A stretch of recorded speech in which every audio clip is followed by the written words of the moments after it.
How's it going, everybody? I hope you're having a fantastic day. And yes, it's time to go over my review of the Gryphon. And do keep in mind, this Gryphon review does follow a scale of F to being bad, A+ to being the best.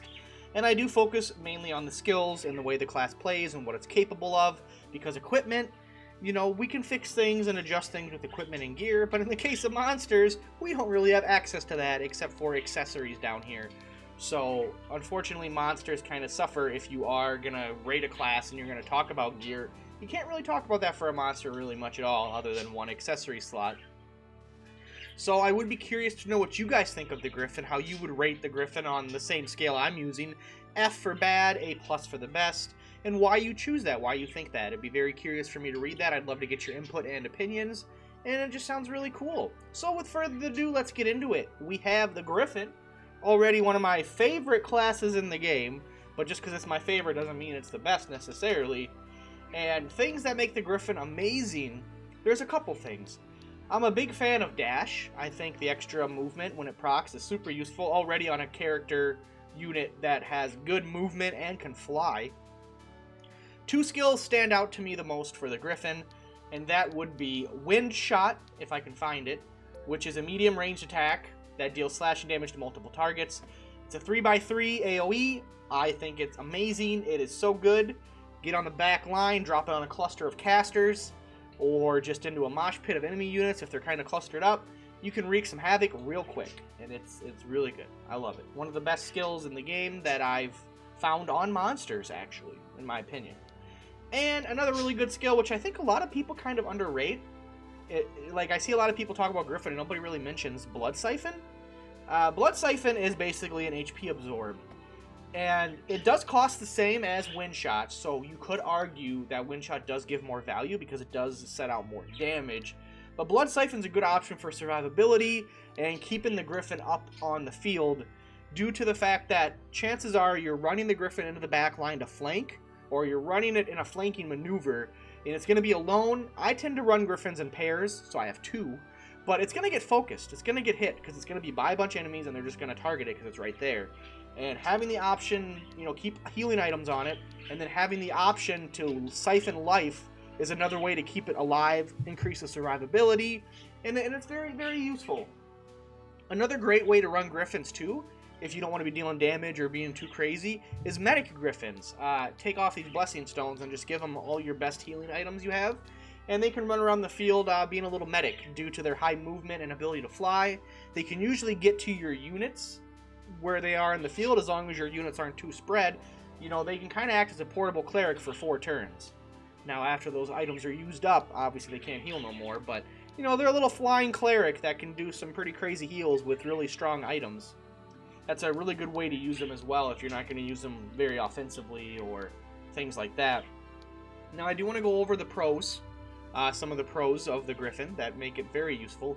One of these, I don't know how, either I didn't know this or I ignored the tooltip that said this. I don't recall this being a thing, but apparently it's real. And monsters are immune to knockback effects from humanoids, but not from other monsters. So that is a crazy tip that I never even had in my tips and tricks video for the Gryphon, or any monster in general. Keep in mind, I'm going to repeat it, monsters are immune to knockback effects from humans, but other monsters can do knockback. So it doesn't really apply to the Gryphon so much because it's flying and everything, but if you did run monsters, and you're in Palace of the Dead or areas with a lot of cliffs and drops, bringing monsters, and there's no enemy monsters, you're never getting knockback. So, I mean, that's pretty cool. I didn't know. I didn't know. So the more, see, that's how crazy this game is. There's all these little things.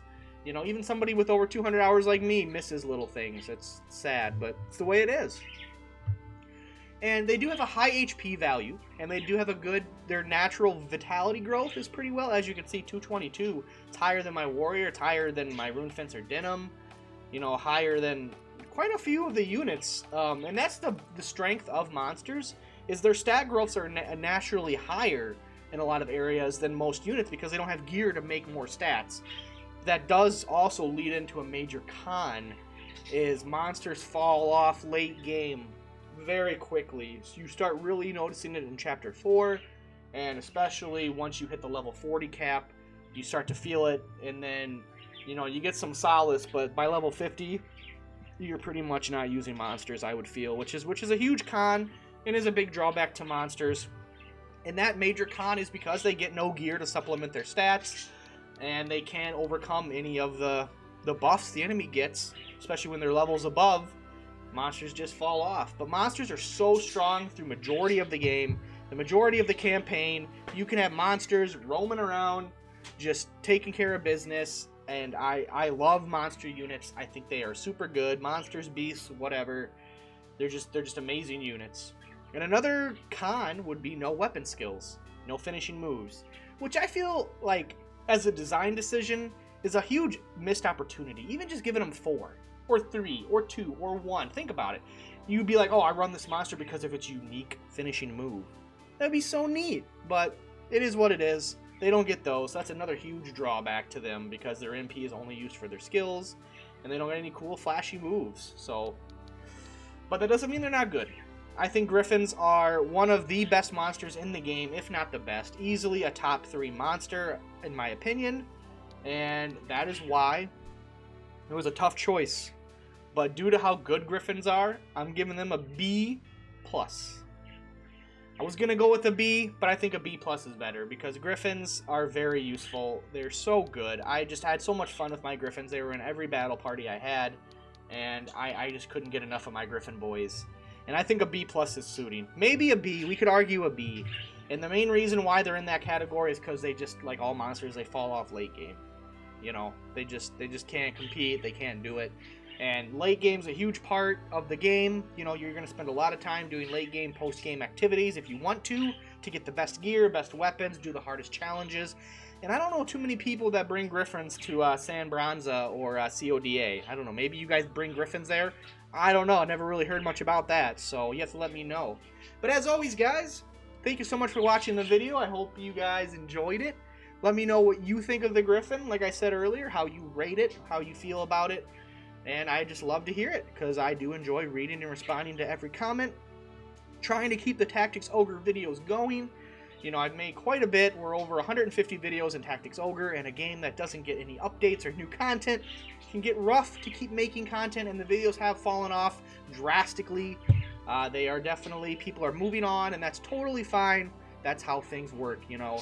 I do plan to cover other games in the future. They're just not released yet. Just sucks, but I will still keep making Tactics Ogres content as long as there's an audience for it, and if I see your guys' support and love in the videos, it makes me want to keep going and keep digging and just dissecting this game and covering more about the game more and more, even if sometimes the videos aren't as good. It's a challenge, but I will keep trying, guys, because you guys have shown me so much love and support. I really appreciate it, and I hope to see you guys in the next one. Until then, later, guys. Have a good one. Peace out.